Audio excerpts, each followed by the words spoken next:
नमस्ते भैया बहन, सभी दोस्तों को नमस्ते। आज हम आपको पढ़ाएंगे कक्षा 12 रसायन विज्ञान अध्याय 3 विद्युत रसायन भाग 3 विद्युत अपघट्य एवं विद्युत अनापघट्य। इससे पहले हम आपको बता दें, चार्ज का ये यूट्यूब चैनल है हमारा, इसको तुरंत सब्सक्राइब करें, लाइक करें और कमेंट करें और वीडियो को पूरा देखें, अंत तक देखें, तब आपके समझ में आएगा। थोड़ा सा देखेंगे कोई मतलब का नहीं रहता है, इसलिए समझें। तो सबसे पहले हम पढ़ाते हैं विद्युत अपघट्य क्या है। ऐसे सभी पदार्थ जो विद्युत पिघली अवस्था में या जलीय विलयन में विद्युत धारा का चालन करते हैं और उनका रासायनिक अपघटन नहीं होता है, विद्युत अपघट्य कहलाते हैं। जैसे सभी अम्ल, क्षार, लवण जो होते हैं वह विद्युत अपघट्य पदार्थ कहलाते हैं। फिर आता है विद्युत अनापघट्य पदार्थ। अब सोचो विद्युत अनापघट्य क्या है। ऐसे सभी पदार्थ जो पिघली अवस्था में या जलीय विलयन में विद्युत धारा का चालन नहीं करते हैं, विद्युत अनापघट्य कहलाते हैं। जैसे यूरिया NH2CO NH2 ये यूरिया है। शक्कर, ग्लूकोज, एथिल अल्कोहल, शक्कर C12H22O11 शक्कर, glucose C6H12O6 alcohol C2H5OH ethyl alcohol. ये सब क्या है, ये जलीय विलयन को जल में घोल दो, फिर विद्युत धारा प्रवाहित करो, इसमें विद्युत धारा का प्रवाह नहीं होता है, न ही इनका विद्युत अपघटन होता है। ऐसे पदार्थ क्या कहलाते हैं, विद्युत अनापघट्य कहलाते हैं। फिर चलते हैं विद्युत अपघट्य जो होता है, ये दो प्रकार के होते हैं। विद्युत अपघट्य दो प्रकार के होते हैं, प्रबल विद्युत अपघट्य, और इधर है दुर्बल विद्युत अपघट्य। दुर्बल विद्युत अपघट्य। तो प्रबल विद्युत अपघट्य क्या है, वे विद्युत अपघट्य जो पूर्ण रूप से आयनित हो जाते हैं, अर्थात आयनों में वियोजित हो जाते हैं, प्रबल विद्युत अपघट्य कहलाते हैं। जैसे HCl, KCl, KOH, NaOH। कैसे है प्रबल विद्युत अपघट्य समझ लीजिए। जैसे हमने लिखा HCl, तो HCl ये पूर्ण रूप से H धन Cl ऋण पूर्ण रूप से आयनों में वियोजित हो जाते हैं। ये कहलाते हैं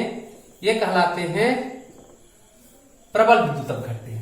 दुर्बल विद्युत अपघट्य वे पदार्थ जो पूर्ण रूप से आयनों में वियोजित नहीं होते हैं, आंशिक रूप से वियोजित होते हैं, दुर्बल विद्युत अपघट्य कहलाते हैं। जैसे HCOOH, CH3COOH, NH4OH, ammonium hydroxide. कैसे देखिए, हमने लिखा आयनों में वियोजित कैसे होते हैं, समझ लीजिए। CH3COOH ये जब वियोजित होते हैं तो CH3COO ऋण प्लस हाइड्रोजन धन। देखिए यहाँ अभी कार्बन, हाइड्रोजन, ऑक्सीजन सब जुड़े हुए हैं, पूर्ण रूप से आयनों में वियोजित नहीं होते हैं, यह कहलाता है आंशिक वियोजन। तो ये दुर्बल विद्युत अपघट्य कहलाते हैं। तो आशा है कि आप समझ गए होंगे विद्युत अपघट्य क्या है, विद्युत अनापघट्य क्या है, प्रबल विद्युत और दुर्बल विद्युत अपघट्य क्या है।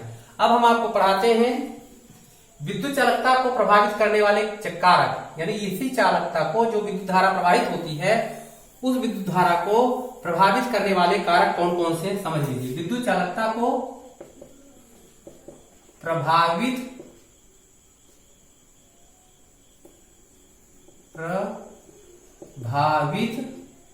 करने वाले कारक, प्रभावित करने वाले कारक।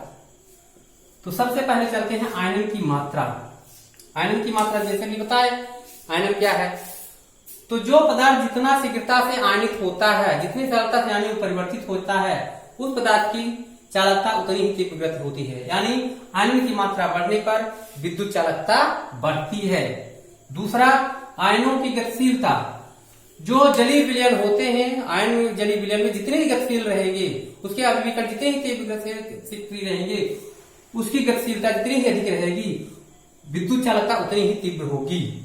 तीसरा, अंतर आयनिक आकर्षण बल, यानी जो दो परमाणु होते हैं सहसंयोजी बंध या अगर उपसहसंयोजी बंधों से जुड़े होते हैं, जो उनके बीच अंतर आयनिक आकर्षण बल होता है, तो अंतर आयनिक आकर्षण बल अधिक होगा तो विद्युत चालकता इलेक्ट्रॉन तोड़ने में कठिनाई होगी, तो अंतराणिक आकर्षण बल अधिक होने से विद्युत चालकता का मान कम हो जाता है। फिर आता है विद्युत अपघट्ट की प्रकृति। विद्युत अपघट्ट की प्रकृति, विद्युत अपघट्ट कैसा पदार्थ है? विद्युत अपघट्ट मतलब प्रबल है कि दुर्बल है। यदि प्रबल विद्युत अपघट्ट है, आयनों में पूर्ण रूप से वियोजित हो जाता है तो चालकता क्या होगी? बढ़ जाती है।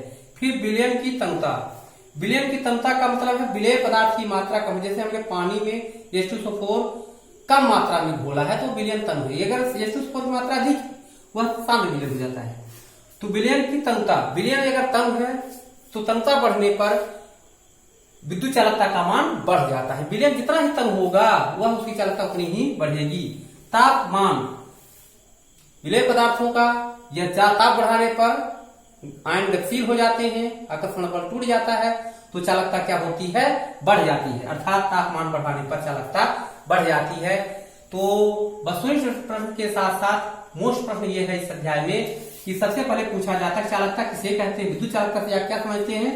विद्युत चालकता को प्रभावित करने वाले कारक कौन कौन से हैं? तो विद्युत चालकता ऐसे सभी पदार्थ या धातुएं जिसमें विद्युत धारा का चालन होता है लेकिन उनका अपघटन नहीं होता है, सभी धातुएं विद्युत चालन का कार्य करती हैं। तो उनको प्रभावित करने वाले 5 कारक आता है 4 नंबर या 5 नंबर के इस अध्याय से आएगा। तो आप से अच्छी तरह से बनना चाहिए। विद्युत चालकता को प्रभावित करने वाले 5 कारक लिखिए। तो कम से कम 6 लिखे हैं तो कम से कम आपको 5 कारक बन जाए। विद्युत अपघट्ट क्या है, विद्युत अनापघट्ट क्या है, प्रबल विद्युत अपघट्ट और दुर्बल विद्युत अपघट्ट आपको हम इस अध्याय में आपको पढ़ा दिए भाग 3 में। तो आशा है कि 5 नंबर का आई तो आपसे बन जाना चाहिए। विद्युत चालकता को प्रभावित करने वाले कारक कौन कौन से हैं, ये मोस्ट इंपॉर्टेंट प्रश्न है। तो हम आपको बता रहे हैं बार बार कि 5 नंबर का आएगा। पिछले बार आया था कोलरास का नियम अनुप्रयोग, इस बार 5 नंबर का आने वाला है और इसमें हमें भी मोस्ट अध्याय में प्रश्न आपको बताएंगे। आशा है कि आप सब समझ गए होंगे। तो हमारे चैनल को तुरंत लाइक करें, कमेंट करें, सब्सक्राइब करें। धन्यवाद।